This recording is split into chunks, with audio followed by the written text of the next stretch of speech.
İmam Cəfər Sadiq əleyhissalamdan soruşdular, dedilər, Yəbnə Rəsulullah, buyurursunuz ki, hər kəsin 2 rəkat namazı qəbul olsa, ona behiş vacibdir.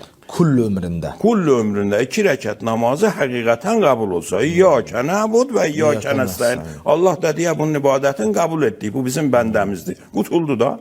Bu yol, biz hardan bilək ki, bizim bu namazlarımız qəbul olanı var ya yox? Qəbul olanı vardı ya yoxdur. Həzrət buyurdu, çox məlumdur. Siz əgər Quranda təəmmül eləsiniz, Quranın ayələrində buyurubdur ki, İnnəs-sələtə tənha anil fəhşai vəl-münkər. Namaz insanı günahdan, pis işlərdən, qəbih əməllərdən insanı qorur, insanı saxlar. Bax, gör səni saxlayır da günah eləmirsən namazıva görə.